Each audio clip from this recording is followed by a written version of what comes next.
So if I am cursing God, I am cursing myself. This is why Job says, you speak like a foolish woman, because you don't understand that if I curse God, I am cursing myself in the process.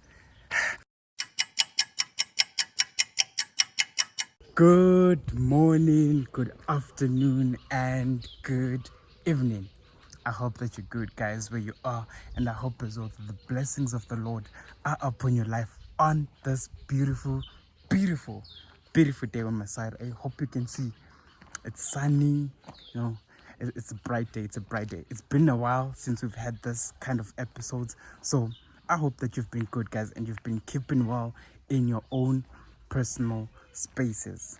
Now, today we are going to be talking about masculine energy versus feminine energy. Which is the one that you should actually be focusing on?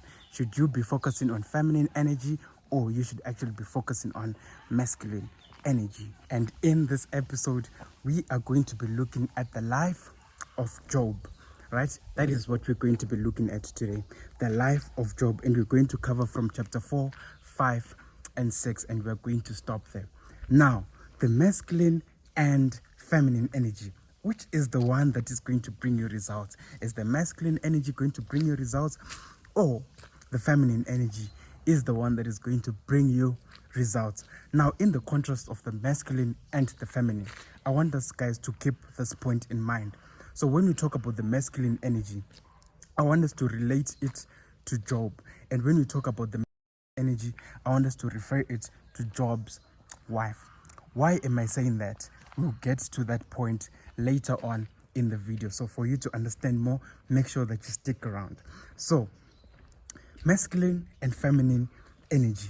Which one brings you results? Now, guys, I want you to take a note of this before we go further with our video. Right? Is that when Job has lost everything in his life, have you ever asked yourself this question, that why is it that God allowed for his wife to be the only thing that remained after he had lost his sons, his daughters, and everything else in his life, his possessions? He was only left with his wife.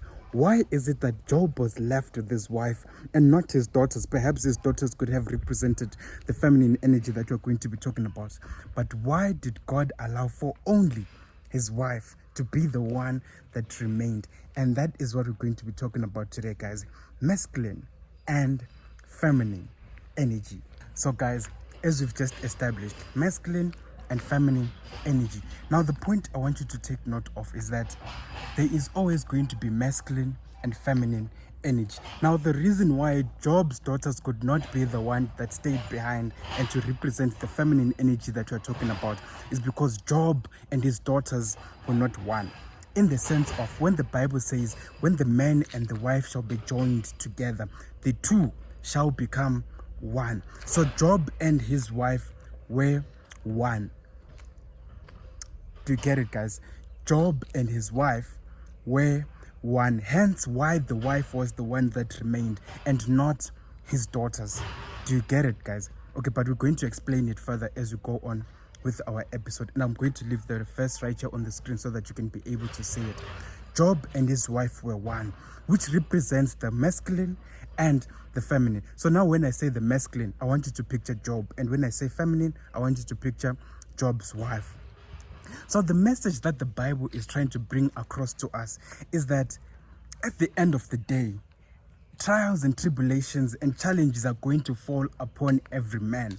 But at the end of it all, after you have lost everything, you are going to have a choice to either choose death or to choose life, to either choose to give up or to choose to keep on going. This is what the Bible is trying to show us here with the fact that his wife and Job remained. And I'm going to explain it further, guys, but just keep on moving with me, okay? Move with me. So what we realize here, guys, is that after all had been said and done, Job's wife then comes to him and says, the feminine, okay, let's put it this way. The feminine side then comes to him and say, curse God and die. Right? Curse God and die. This is the feminine speaking to the masculine. But the masculine then says, How can we curse God when God is all that we have? Now, as we established in previous episodes, Job says all the things that I did, all the things that I'm actually receiving in my life, this is a result of my own imaginations and my own thoughts. For Job says, behold, the thing that I greatly feared, it has come upon me. Right? And we established that these were the things, everything that was happening in Job's life, this was a result of what he had imagined. And if you have not watched those episodes, guys, go and make sure that you watch them so that you can understand this episode. So the says, curse God and die. The masculine then says, how can we curse all that we have? For in cursing God, I am cursing creation. For in cursing God, I am even cursing myself in that image, guys, because God says that we were made in the image of God. So if I am cursing God, I am cursing myself. This is why Job says, you speak like a foolish woman, because you don't understand that if I curse God, I am cursing myself in the process. Therefore, if I am cursing myself, how can I curse all that I have to make sure that I go out of the situation that I'm in? Okay, so this is the message that the Bible is trying to show us, guys. And I'm just going to summarize it. I wish I had more time to explain this, but I'm just going to summarize it in this way. That at the end of everything, you are going to have a choice. It's either you're going to give up on your dreams or you're going to go further and pursue them. Challenges are going to come your way, but you are going to have a choice at the end of the day to either give up or to keep on pursuing them, right? You are going to have that choice to give up or to keep on pursuing them. If you decide to curse God, guys, I'm telling you today, if you decide to curse God, remember, you're not only cursing God, you are cursing yourself. You are cursing your imagination. You are cursing your thoughts, and you can use your thoughts and your imagination to go out of your situation. So this is the contrast between the two. At the end of the day, when a man is down at his lowest, he will always have two options: curse God and die. Or the other option is to remember that if I curse God, I am cursing all that I have to work in my favor so that I can be able to go out of my situation. This is what the Bible is trying to tell us, guys, with the life of Job when he's left with his wife, because him and his wife are one.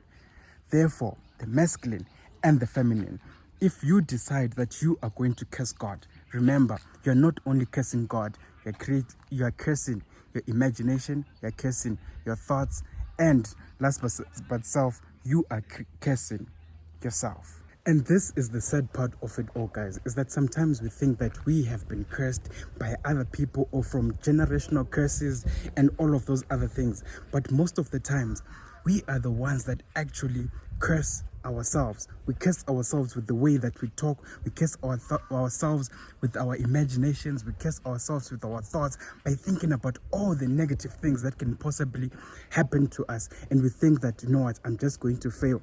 Cursing ourselves, and then at the end of the day, we then curse God and say, if God was there, he was not going to allow me to go into this situation. Cursing the very own thing that we have for us to be able to go out of our situations. So that is just the message I have for you today, guys, that the masculine and the feminine, at the end of the day, you're going to have two options. When you're down and out, or whether not even down and out, but even at your lowest, you're going to have two options: to either curse God, curse all that you have to go out of your situation, or remember that this is all that I have to work with in order for me to go out of my situation. And that is the message for today, guys. And I hope you'll be able to understand it.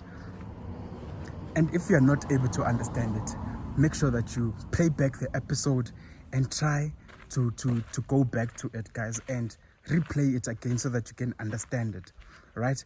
But the essence of the message, the most important, the gist of the message that I want to get to you today is that masculine and feminine, at the end of the day, you're going to have two options: curse God and die, right? Curse God and die. And not die in the sense of a physical death, but die in the sense of your spiritual death, die in the sense of your imagination. Because if you curse God, how can you then think of solutions that can help you to go out of your situation? How can that then possibly happen if you, apologies for that, the video had cut for some weird reason. But anyway, as I was saying, guys, it's either you choose the feminine side or you choose the masculine side, right? Choose which one you are going to serve. For even Joshua says, choose you this day whom you will serve. But as for me and my house, we shall serve the Lord, right? You choose. Are you going to curse God and curse all that you have to work out of your situation? Or you are going to remember that if I curse God, I am cursing all that I have to work for me and to work for my good. And with that said, guys, may you have a blessed, blessed, blessed day, and may God be with you. And until next time, ciao.